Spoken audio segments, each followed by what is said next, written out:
Sir ప్రతి ఒక్కరు ఈ మధ్యకాలంలో చిన్నపిల్లల దగ్గర నుంచి కూడా తెల్ల జుట్టు సమస్య అనేది ఎక్కువగా చూస్తున్నాం సార్. ఎన్నో రకాల మెడిసిన్స్ వాడుతున్నారు. అయినా కూడా కొంచెం ఎట్లయినా షై ఫీలింగ్ ఉంటుంది కదా సార్ తెల్ల జుట్టు కనిపిస్తుంటే. ఏజ్డ్ వాళ్ళే వాటిని కవర్ చేయడానికి రకరకాల ప్రయత్నాలు చేస్తుంటారు. చిన్నపిల్లల్లో కూడా వస్తుంది. అసలు ఏమంటారు, ఏం వాడినా రిజల్ట్ ఉండదు. ఖచ్చితంగా ఏదైనా వాడామంటే దానివల్ల సైడ్ ఎఫెక్ట్స్ వచ్చి హెయిర్ ఫాల్ అవ్వడము, ఇంకా కొత్త సమస్యలు వస్తున్నాయి.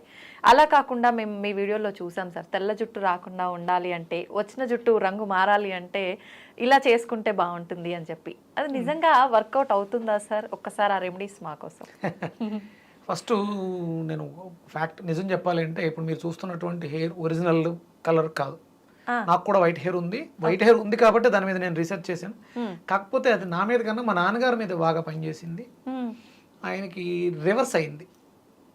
80% దాకా రివర్స్ అయింది. అంటే రివర్స్ అవ్వుద్ది అని చెప్పడానికి సోర్సెస్ ఉన్నాయి. నేను మా దగ్గర ఒక బుక్ ఉంది, 1950s బుక్. అది దాంట్లో అప్పుడు రీసెర్చ్ చేశారు. అప్పట్లోనే ఈ వైట్ హెయిర్ మీద రీసెర్చ్ చేశారు. అంటే ఇండియన్స్ కోసం కాదు, అప్పట్లో వెస్టర్న్ కంట్రీస్, అమెరికా ఇటువంటి ప్రాంతాల్లో విపరీతంగా వాళ్ళకు ఉంది వైట్ హెయిర్. దాని మీద వాళ్ళు రీసెర్చ్ చేసినప్పుడు కొన్ని రకాల సాల్ట్స్ వైట్ హెయిర్ బ్లాక్ అవ్వడానికి ఉపయోగపడింది. ఆయన చెప్పిన దాని ప్రకారం ఒక 1 year లైఫ్ స్టైల్ మార్చుకుంటే వైట్ హెయిర్ పూర్తిగా ముగ్గు పుట్ట బ్లాక్ అయింది అని దాంట్లో ఆ రీసెర్చర్స్లో తెలియజేశారు. ఓకే, అది నేను ఇంచుమించు అంటే నాకు 97లో నాకు వైట్ హెయిర్ స్టార్ట్ అయింది. అప్పటి నుంచి నేను దాని మీద స్టడీ చేస్తున్నాను. ఈ బుక్ నాకు దొరికి ఒక 10 years అయింది. ఇక అక్కడ నుంచి నేను ప్రయోగాలు మొదలుపెట్టాను. నేను మా నాన్నగారిని గమనిస్తూ ఉంటాను. ఇక్కడ ప్రథమంగా చెప్పాల్సింది ఏంటంటే, మనం మన జీవన విధానంలో ఈ పేస్ట్ పళ్ళు తోముకునే విధానంలో మ్యాక్సిమం మనం న్యూట్రిషన్స్ని కోల్పోతున్నాం.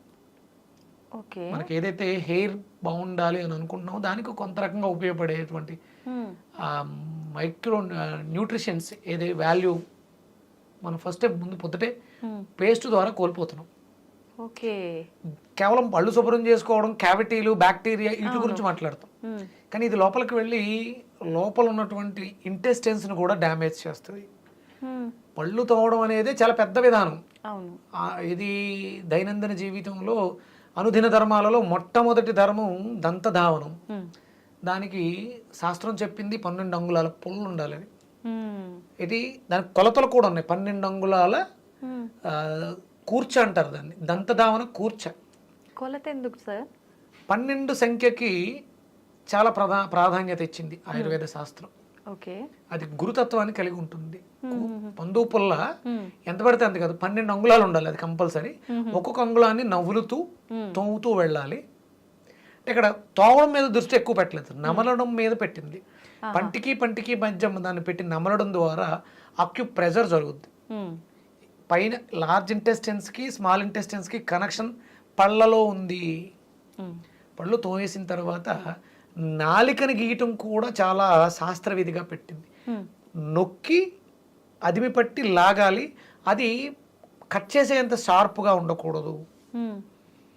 ఓకే, మీరు ఒక మందపాటి రాగి రేకుని నాలిక బద్దలా తయారు చేసుకుని అది షార్ప్గా తెగిపోయే విధంగా ఉండకూడదు, మందంగా ఉండాలి.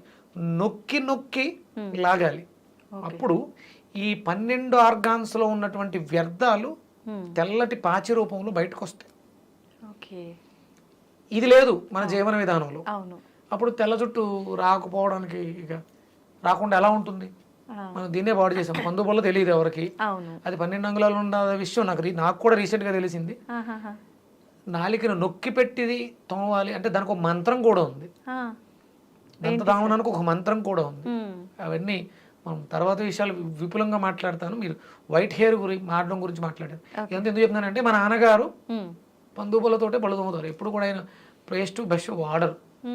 మరి మధ్యలో ఆయనకి ఎందుకు ప్రాబ్లం వచ్చింది అంటే, ఆయన జీవన విధానంలో చిన్న చిన్న మార్పులు చేసుకున్నారు. కొన్ని ఎడిక్షన్స్, స్మోక్ చేయడం వల్ల కూడా వైట్ హెయిర్ వస్తుంది. ఓకే, మనకి మెలనిన్ డ్యామేజ్ అవ్వడానికి స్మోకింగ్ కూడా ఒక కారణం అవుతూ ఉంటుంది. నేను కొన్ని రకాల ప్రయోగాలు చేసిన తర్వాత అది అర్థమైంది. ఆయన ఇప్పుడు స్మోక్ మానేశారు కాబట్టి టర్న్ అవడానికి, వైట్ అవ్వడానికి కారణం అదే, అది కూడా ఒక కారణమైంది. ఓకే. సరైనటువంటి పోషకాహారాలు లేకపోవడం కారణమైంది. ఇవన్నీ ఆయన మానేశారు కాబట్టి ఇప్పుడు ఆయన హెయిర్ ఇంచుమించు ఒక 7-8 నెలలుగా రివర్స్ స్టార్ట్ అయింది. రెగ్యులర్గా ఇంకొంచెం పోషకాహారం తీసుకోగలిగితే అది డార్క్ అయిపోతుంది, పూర్తిగా అయిపోతుంది. రెగ్యులర్గా ఆయన న్యాచురల్ కొబ్బరి నూనె, అంటే మూలికలు కలిపినటువంటి మన మార్కెట్లో దొరికేవి కాదు, ఓన్లీ ప్లెయిన్ కొబ్బరి నూనె రాస్తున్నారు.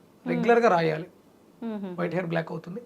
అలాగే మనకి బెల్లం కావాలి, తెల్ల జుట్టు నల్లబడటానికి బ్లాక్ ట్రాకిల్, నల్ల బెల్లం కావాలి. అలాగే ఈస్ట్ అంటే నిల్వ ఉన్నటువంటి పదార్థాలు, పులియబడినటువంటి పదార్థాలు అద్భుతంగా, అందులో మనం పులియడం అంటే పెరుగుని ఎక్కువ తీసుకుంటాం, లాక్టోబాక్సిల్లస్, ఈస్ట్ గ్రాన్యూల్స్, అంటే మనము ఫార్మేషన్ రూపంలో తీసుకుంటే ఈస్ట్ గ్రాన్యూల్స్ని వాడడం ద్వారా కూడా తెల్ల జుట్టు నల్లగా అవుతుంది, నో డౌట్. ఇంటేక్ తీసుకోవాలి, అంటే దాంట్లో బి కాంప్లెక్స్ ఫ్యామిలీ మొత్తం ఉంటుంది.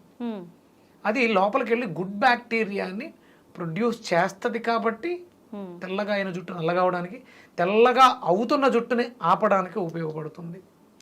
అలాగే కంపల్సరీ కుంకుడుకాయలు వాడాలి, అది తాపాన్ని తగ్గిస్తుంది. మనం వాడే కెమికల్ షాంపూస్ కూడా వైట్ హెయిర్ రావడానికి కారణం అవుతుంది.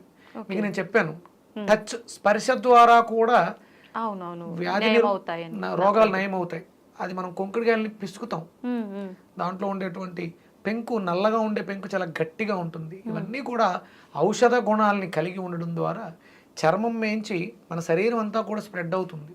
ఇప్పుడు ప్రెసెంట్ నేను ఆ కుంకుడుకాయతోటి, నిమ్మ తొక్కలతోటి తయారు చేసినటువంటి న్యాచురల్ ప్రోడక్ట్ని వాడుతున్నాను. నేను మార్కెట్లో కూడా పంపిద్దామని చూస్తున్నాను.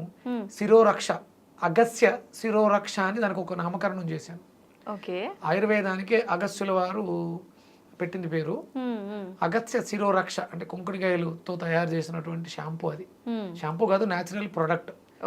శిరోజాలు రక్షిస్తూ చర్మానికి నిగారింపునిస్తుంది. కుంకుడుకాయలతో స్నానం చేస్తే హెయిర్ రఫ్ అవుతుంది కదా సార్? అవుదమ్మా, అందుకనే అంటే ఒక్కొక్క తత్వం ఒక్కోలా ఉంటుంది కాబట్టి దాంట్లో నానబెట్టిన మెంతులు వేయటం కూడా ఉంది, కండిషనర్. అలాగే మీకు మందారాకులు కూడా వేస్తారు. మీకు ఆ ఇది ఉంటే మీరు నిమ్మకాయల్ని రసం పిండేసి రోజు మార్నింగ్ తీసుకోండి, ఎసిడిక్ నేచర్ని ఆల్కలైన్ చేస్తుంది. ఆ తొక్కలు ఉండిపోతాయి కదా, వాటిని ఆరబెట్టండి, వాటిని పౌడర్ చేయండి, వాటిని ఇందులో వేసుకోండి. మీ హెయిర్ చాలా బాగుంటుంది, నో డౌట్. నాకు చాలా స్మూత్గా ఉంటుంది, సిల్కీగా ఉంటుంది, షైనీగా ఉంటుంది. నేను రెగ్యులర్గా ఇదే వాడుతున్నాను. అంటే నేను హెయిర్ కలర్కి న్యాచురల్ గోరింటాకు, ఇండిగో ఇవే వాడుతున్నాను న్యాచురల్గా. నాకు కూడా వైట్ హెయిర్ ఉంది, నేను మోసం ఎవరిని చేయట్లా, ప్రయత్నం చేస్తున్నాను. సమయం పడుతుంది. మా నాన్నగారికి త్వరగా రిజల్ట్ వచ్చింది, నాకు రావడానికి సమయం పడుతుంది. ఎందుకంటే మనం పొల్యూషన్లో ఎక్కువ ఉన్నాం, దాని మీద కాన్సన్ట్రేషన్. ఆయనకి ఏం వర్క్ లేదు, ఆయన శుభ్రం ఖాళీ చేసాం, రిలాక్స్గా ఉన్నారు, తినడం, చిన్న చిన్న గార్డెన్ వర్క్స్ ఉన్నాయి. ఒక ప్లేస్లో మొక్కలు పెంచడం కూడా ఆయనకి అప్పచెప్పాను. ఈ మూలికలకు సంబంధించి అగస్య పుష్పం అని ఒకటి ఉంటుంది, రెడ్ కలర్లో ఉంటుంది, దాన్ని గ్రో చేస్తున్నాను. అది దేనికి ఉపయోగపడుతుంది సార్? హెయిర్ కలర్ రావడానికి ఉపయోగపడుతుంది. అంటే మీకు బయట రెడ్, వైట్ కలర్ ఎక్కువ ఉంది, రెడ్ మనం పెంచుతున్నాను నేను. అంటే చాలా రకాలు, కొన్ని రకాలు అశోక అనేది వినే ఉంటారు, సీతమ్మ వారి చెట్టు కింద ఉందని. ఆ శోక అంటే శోకం లేకుండా చేస్తుంది. మనం దేనికోసం అయితే బాధపడుతున్నామో ఆ బాధ అనేది తీర్చేస్తుంది. ఆ చెట్లు కూడా పెంచాలి. అశోకుడు చెట్లు నాటించెను అని మేము చదువుకున్నాం. అవి చూస్తే మీరు పొడుగ్గా సన్నగా పైకి వెళ్ళిపోయి నల్లటి కాయలు కాస్తాయి, అవి అనుకుంటారు, అవి కాదు. శోకాన్ని తీర్చే చెట్లు, సీతా అశోక అని దానికి ఏదో పేరు మార్చారు మళ్ళీ. అశోక వృక్షాలు వేరు, అవి ఎర్రటి పుష్పాలను ఇస్తాయి. ఆ చెట్టు యొక్క బెరడు కూడా మనకు ఉపయోగపడుతుంది. మనకి ఏదో బాధ ఉంది, శోకిస్తున్నాం, ఆ శోకాన్ని తీర్చేస్తుంది అశోక. మీకు స్త్రీలకి ఋతు సమస్యలు వస్తాయి, అశోకారిష్ట అని ఒక సిరప్ దొరుకుతుంది, అది రెగ్యులర్ గా వాడండి, ఇర్రెగ్యులర్ పీరియడ్స్ తగ్గిపోతాయి. శోకాన్ని తీర్చేస్తుంది, కడుపు నొప్పి వస్తుందిగా, మీకు ఆ పెయిన్ తీసేస్తుంది అది అశోక. ఆ ఆకులకి, ఆ బెరడుకి కూడా ఆ ప్రాపర్టీస్ ఉన్నాయి, శక్తి ఉంది. అవి వాడడం ద్వారా కూడా మనం తెచ్చుకోవచ్చు. ఎలా తీసుకుంటారు సార్? సిరప్ ఎలా వాడచ్చు? ఉదయం 15 ml, మధ్యాహ్నం 15 ml, సాయంత్రం 15 ml. అంటే మెన్స్ట్రువల్ సైకిల్స్ ఇబ్బందులు ఉంటే 15 ml వాటర్ తోటి ఆఫ్టర్ ఫుడ్ రెగ్యులర్ గా తీసుకుంటే శోకాన్ని తగ్గిస్తుంది. మీరు కడుపు నొప్పితో బాధపడాల్సిన అవసరం ఉండదు. అంటే ఇబ్బంది అది సాల్వ్ అయ్యే వరకు వాడి క్యూర్ తర్వాత ఆపేయొచ్చు. ఆపేయచ్చు. ఓకే. జీవితాంతం ఏది చేయకూడదమ్మా. అది కూడా మళ్ళీ మనం వీళ్ళని తిడుతూ ఉంటాం, ఇంగ్లీష్ మందుల మీద ఆధారపడి అవి చేసేస్తున్నారు, దీ చేసేస్తున్నారు అంటే దోచుకునే వాళ్ళు మారతారు అంతే. వాళ్ళు మెడిసిన్స్ ఇచ్చారు, ఇక్కడ మేము సిరప్స్ ఇస్తాం, అది తప్పు. ఏదైనా ఒకటే, ఓకే. ఏదైనా సమస్య ఉంది, సమస్యని సాల్వ్ చేసేస్తే క్యూర్ అయిపోతే ఒక 3 నెలలో 6 నెలలో అయిపోయింది. అక్కడతో మళ్ళీ మీరు సమస్య అంటూ విక్రమాదిత్య దగ్గరికి వెళ్ళాల్సిన అవసరం ఉండకూడదు, ఎవరి దగ్గరికి వెళ్ళకూడదు. ఇవి చిన్న చిన్న చిట్కాస్ ఉన్నాయి. కుంకుడుకాయలతో తలంటుకోవటం, కుంకుడుకాయలు డయాబెటీస్ని కూడా తగ్గిస్తాయి. ఓకే, ఎలా సార్? మనం దంతధావనం చూర్ణం కింద వాడుకుంటే అది కొంచెం చేదుగా ఉంటుంది. శుభ్రం చేసుకోవడం కోసం క్యావిటీస్ బ్యాక్టీరియా అంటున్నాం కదా, ఈ కెమికల్స్ లాలాజలంలో 18 మైక్రో న్యూట్రిషన్స్ని పాడు చేస్తాయి. ఈ కుంకుడుకాయ వృద్ధి చేస్తుంది, తాపాన్ని తగ్గిస్తుంది, నోట్లో పుల్లను మాన్పిస్తుంది. దాంతోపాటు ఈ దంతధావన చూర్ణం అపామార్గాన్ని మనకు ఉత్తరేని పుల్ల సమూలాన్ని పొడి చేసుకుని దాంతో పళ్ళు తోమితే మీకు వైట్ హెయిర్ రావడం ఆగుద్ది. ఉత్తరేని పొడి. అలాగే నల్లటి గుణం కలిగినటువంటి నేరేడు పళ్ళు జుట్టు నల్లగా అవడానికి అవకాశం ఇస్తాయి. వంకాయ జుట్టు నల్లగా అవడానికి అవకాశం ఇస్తుంది. వంకాయ కూడా నల్ల వంకాయలు ఉంటాయి కదా, అంటే అది వెళ్ళి డైరెక్ట్ జుట్టు మీద పని చేయదు, కిడ్నీని శుభ్రం చేస్తుంది. కిడ్నీ బాగుంటే జుట్టు నల్లగా ఉంటుంది. ఇవి ఇంటర్లింక్స్ ఇవన్నీ కూడా. అలాగే పండిన దొండకాయలు కూడా జుట్టు నల్లగా అవడానికి అవకాశం. మందార పువ్వు ఎర్రగా ఉంటుంది, హైబిస్కస్, కానీ మందార ఆకులు జుట్టు నల్లగా అవడానికి సపోర్ట్ ఎలా చేస్తాయంటే ఆ శక్తి మూలాధారాన్ని యాక్టివ్ చేయడం ద్వారా తెల్లగా అయిన జుట్టు నల్లగా అవుతుంది. అంటే వైట్ హెయిర్ వచ్చింది అంటే మూలాధారం ప్రాపర్గా లేదు అని అర్థం. అందుకని ఎర్రగా ఉండే పదార్థాలు తింటే మూలాధారం యాక్టివ్ అవుతుంది. మూలాధారం ఎర్రగా ఉంటుంది కానీ అది జుట్టును నల్లగా ఉంచుతుంది, మెలనిన్ అక్కడ ప్రొడ్యూస్ అవుతుంది. ఇవన్నీ ఇంటర్లింక్స్. ఇప్పుడు అది పండిన దొండకాయ అన్నారు కదా సార్, తినాలా సార్ అది? మనం దొండకాయలు పండితే కూర పాడేస్తాం కదా, మిక్సీలో వేసి జ్యూస్ కొట్టండి, దాన్ని జ్యూస్ చేసుకుని తాగేయండి, లివర్ ఫిల్టర్ అయిపోద్ది, మూలాధారం యాక్టివ్ అయిపోద్ది. ఒకవేళ వైట్ హెయిర్ సమస్య అంటే చర్మ వ్యవస్థ, జుట్టు నల్లగా అవడానికి అవకాశం ఏర్పడుతుంది. ఒకవేళ అప్పుడే స్టార్ట్ అయింది ప్రీమెచ్యూర్డ్, అది ఆగుతుంది, జుట్టు ఒడ్డం కూడా తగ్గుతుంది. అందులో ఇంకేమైనా కలుపుకోవచ్చా సార్? నల్ల ముక్క, నిమ్మకాయ రసం, మజ్జిగ, మన ఇష్టం. ఈ రకాల అంటే ఇటువంటి ఫుడ్స్ మనం తీసుకుంటూ బెల్లం, కొబ్బరి నూనె, నార్మల్ ప్లెయిన్ కొబ్బరి నూనె తలకి రాయాలి, రోజు రాయాలి. అలాగే మనం తీసుకునే వాటిలో ఐరన్ కంటెంట్, బెల్లం, నల్ల బెల్లం ఉండాలి. ఈస్ట్ అంటే నిల్వ ఉన్నటువంటి పదార్థాల్లో మనం చెద్దనాన్ని కూడా ఈస్ట్ గానే భావిస్తాం. నైట్ నానబెట్టిన తోడు పెట్టిన అన్నంలో కూడా ఈస్ట్ ఫామ్ అవుతుంది. లేదా అలా కుదరట్లేదు అనుకున్నప్పుడు డ్రై ఈస్ట్ గ్రాన్యూల్స్ దొరుకుతాయి. ఒక చిటికెడు నీళ్ళలో వేసుకుని నానబెట్టి దాని మజ్జిగలోను మనం వేసుకునే పదార్థాల్లో అవకాశం ఉంటే, మరి చపాతీలు చేసుకున్నప్పుడు దాంట్లో వేయటం, దాన్ని తీసుకోవడం, ఈస్ట్ని తీసుకోవడం రెగ్యులర్గా చేస్తూ ఉంటే వైట్ హెయిర్ బ్లాక్ అవ్వడానికి అవకాశం ఉంది. సిట్రస్, విటమిన్ సి ఉన్నటువంటి ఉసిరి రెగ్యులర్గా తీసుకోండి. మన ఫుడ్స్ మార్చుకుంటే చాలు. ఎసిడిక్ నేచర్ ఫుడ్స్, మీరు B12 బాగుందని చెప్పేసి మీట్ ఎక్కువ తిన్నా కూడా వైట్ హెయిర్ వచ్చేస్తుంది. అవేమి నాన్ వెజ్ జోలికి వెళ్ళకండి, సాత్వికంగా ఉండండి, తేలికగా జీర్ణం అయ్యేలా చేయండి, ఆటోమేటిక్గా వైట్ హెయిర్ బ్లాక్ అయిపోతుంది. మినిమం 6 to 1 yearలో ఇవి రెగ్యులర్గా చేస్తే వైట్ హెయిర్ బ్లాక్ అవుతుంది 100%, నో డౌట్. ఇప్పుడు ఈ ఆల్రెడీ ఉన్న వాళ్ళు కలర్ వేస్తుంటే కలర్ వేయటం ఆపేయండి. ఆ కెమికల్ ఆపేస్తే ఆక్సిజన్ బాగా తీసుకుంటుంది. రోజు రెగ్యులర్గా నూనె రాస్తూ ప్రాణాయామం, నడక ఇలాంటివి చేస్తూ ఉంటే డెఫినెట్గా అంటే ఒకటి మనలో ఆత్మనూన్యత భావం ఏర్పడుతుంది. వైట్ హెయిర్ వచ్చినా, బాల్డ్ హెయిర్ వచ్చినా దాన్ని మనం పెంపొందించుకుంటే ఆటోమేటిక్గా ఈ సమస్యల నుంచి ఓవర్కమ్ అవ్వచ్చు. ఓకే సార్, తలస్నానం విషయానికి వస్తే కూడా అంటే డైలీ తలస్నానం చేయొద్దు, మనకు హెయిర్లో ఉండాల్సినవన్నీ పోతాయి అని అంటుంటారు, అది నిజమేనా సార్? కాదు, నేను గత కొన్ని సంవత్సరాలుగా ప్రతిరోజు నేను తలస్నానం చేస్తూనే ఉన్నాను. ఆ జుట్టేం ఊడిపోలేదుగా, ఇంకా తిక్కుగా ఉందిగా. అవును, అంటే వాటికి చేయాల్సిన మనం చేస్తూ ఉంటే నిత్యం తలస్నానం చేయడం తప్పు అని ఎక్కడ ఏ శాస్త్రంలోనూ లేదు. ఓకే, అంటే మగవాళ్ళకి, అంటే మీకు ఆడవాళ్ళకి జుట్టు ఎక్కువ ఉంటుంది కాబట్టి ప్రత్యేకమైనటువంటి రోజులు పెట్టడం జరిగింది. జుట్టు ఎక్కువ ఉన్నప్పుడు మరి అది ఆరడం కష్టం కాబట్టి మీరు చేయక్కర్లా. చేసే అలవాటు ఉన్న వాళ్ళు దానివల్ల అయితే ఎలాంటి ఇబ్బంది లేదు, మంచిదే, మగవాళ్ళు చేయొచ్చు. ఓకే సార్, ఆయిల్ పెట్టే విధానం కూడా ఏ రకంగా ఉండాలి సార్? అంటే కొంతమంది వేడి చేసుకొని అలా పెట్టాలంటుంటారు, కొంతమంది అవసరం లేదంటుంటారు, స్నానానికి బిఫోర్ పెడితే చాలు అంటుంటారు, కొంతమంది ఓవర్ నైట్ పెట్టి నెక్స్ట్ డే తల స్నానం. ఏ రకంగా సార్ అసలు? నైట్ పెట్టి ఉదయం తల స్నానం చేయటమే మంచిది. అసలు అంటే పూర్వం రోజుల్లో వాళ్ళు ఒకసారి పెడితే అంటే ఆదివారం నూనె పెట్టకూడదమ్మా శాస్త్రం చెప్పింది. మిగతా రోజుల్లో నూనె పెట్టుకోవచ్చు. మీరు సోమవారం నూనె పెడితే మంగళవారం బుధవారం అంటుకుంటారు, గురువారం అంటుకోకూడదు. ఆడవాళ్ళకి ఒక ధర్మం ఉంది.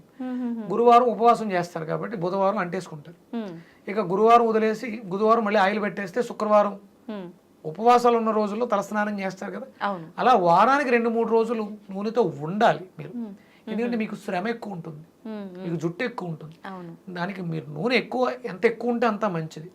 ఆ ఉపవాసాల రోజుల్లో మీరు తలంటు స్నానం, శుక్రవారం కంపల్సరీ, ఆదివారం నూనె లేకుండా ఉండాలి కాబట్టి ఆదివారం తలంటుకోవటం, అవి మీరు నియమాలు పాటించాలి.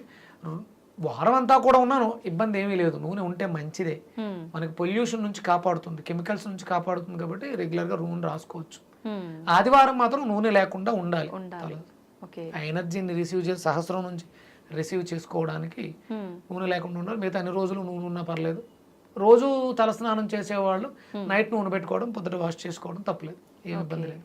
వాళ్ళకి ఈ నియమాలు, ఆ దోషాలు ఉండవు, ఎందుకంటే ప్రతినిత్యం ఆ కర్మ చేస్తున్నారు కాబట్టి. సార్ ఆయిల్స్ కూడా రకరకాల ఆయిల్స్ ఎవరికి వాళ్ళు ప్రిపేర్ చేసుకొని ఇంట్లో అలా అప్లై చేస్తున్నారు, అవన్నీ నిజంగా వర్కౌట్ అవుతాయి అంటారా సార్? అవుతాయి, చేసుకోవచ్చు. దానికి కూడా శాస్త్ర ప్రమాణం ఉంది. మనం ఎక్కువ మరగబెట్టేస్తే అవన్నీ కోల్పోతూ ఉంటాం. చాలా మంది ఇప్పుడు నేను కూడా చాలా రకాలు తయారు చేయించాను, ఇమీడియట్ గా అవి రిజల్ట్స్ ఇచ్చేయాలిగా. ఎందుకు రావట్లేదంటే ఎంతో కొంత లోపం ఉంది, వాటిని మనం మెరుగుపరుచుకోవాల్సినటువంటి అవసరం ఉంది. పనిచేస్తాయి 100%, నో డౌట్. దాంతోపాటు ఫుడ్ కూడా కరెక్ట్ గా ఉండాలి. ఏ ఒక్కటి పూర్తిగా ప్రాధాన్యత వహించదమ్మా. మనం తమ్మునేలు పెడతాం, మీరు ఈ ఆకు తింటే జన్మలో మీకు షుగర్ అలా తప్పది. అది మనం ఆ వ్యూస్ పెంచుకోవడం కోసం తప్ప దానివల్ల ఏమి ఉండదు.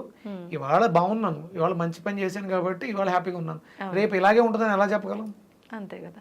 చిన్న చిన్న పొరపాట్లు జరుగుతుంటాయి. షుగర్ అనే ఇవన్నీ కూడా డిజార్డర్స్, మనకు వచ్చే ప్రాబ్లమ్స్ అన్ని కూడా డిజార్డర్స్. ఇది పూర్తిగా పర్మనెంట్ గా నేను ఒక సిస్టమేటిక్ గా ఉంటే డెఫినెట్ గా ఉంటుంది. నేను ఒక సిస్టమేటిక్ గా కొన్ని సంవత్సరాలుగా నా డైలీ ఇలాగే ఉన్నాను. నేను నా ఆకలిని చంపుకుంటాను, నా కోరికలు చంపుకుంటాను. నాకు అట్ల మీద వ్యామోహం లేదు కాబట్టి నేను ఇలా ఉన్నాను. నేను శుభ్రంగా తినేస్తూ ఉంటే వెయిట్ పెరిగిపోతే అది కరెక్ట్ కాదు. నేను ఇలాగే ఉంటే అలాగే ఉంటాం, బాగుంటాం. మంచి చేస్తే మంచి వస్తుంది, మంచి లోపలికి వేస్తే మంచిగా బయటకు వస్తుంది. మరి బ్రతికినంత వరకు ఎలాంటి మేకప్లు ఇయ్యక్కర్ లేకుండా చాలా హెల్దీగా ఆరోగ్యంగా ఉంటుంది. మీరు ఆ వైట్ హెయిర్కి రెగ్యులర్గా కొబ్బరి నూనె రాయాలి.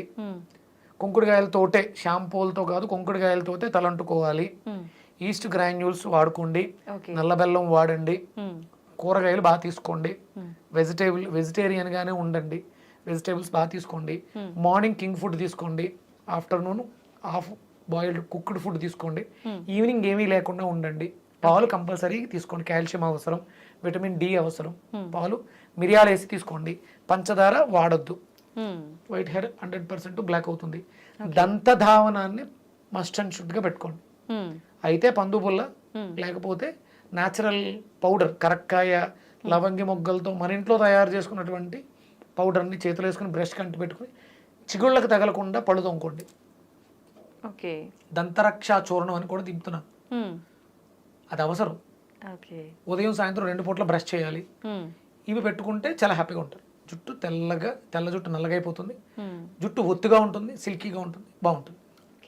మనం నిత్యం చేసే అంటే అది తప్పు అని మనకు తెలియకుండా చేసే కొన్ని పనుల వల్ల కూడా ఇలాంటి మిస్టేక్స్ జరుగుతున్నాయి. అవి మనం కరెక్షన్ చేసుకొని ఫుడ్ మెయింటైన్ చేస్తే సరిపోతుంది. చిన్నపిల్లలు, ముఖ్యంగా చిన్నపిల్లల్ని ఈ విషయంలో మీరు బాగా చూసుకోవాలి. ఎందుకంటే చిన్న వయసులోనే వైట్ హెయిర్ వస్తుంది కాబట్టి అది ఆ పిల్లల ఎదుగుదల మీద ప్రభావాన్ని చూపిస్తుంది. వాడికి బాగుంది, నాకు బాగాలేదంటే నాకు ఏదో ప్రాబ్లం వచ్చింది. ఆ ఇన్సెక్యూరిటీ ఫీలింగ్, అభద్రతా భావం వాడి ఎదుగుదల మీద ప్రభావాన్ని చూపిస్తుంది. కాబట్టి దీని మీద కేర్ తీసుకోవాలి. అసలు పిల్లలకు జుట్టు చాలా బాగుంటుంది, ఎందుకంటే వాళ్ళు తల్లిపాలతో పెరిగి ఎలాంటి కల్మషాలు లేకుండా ఎదుగుతున్న. మీరు చిన్నపిల్లల జుట్టు చూస్తే చాలా స్మూత్గా ఉంటుంది. మరి ఉండే కొలది ఎందుకు మారిపోతుంది అంటే మన ఆహారపు అలవాట్లు పిల్లల మీద ప్రభావాన్ని చూపిస్తుంది.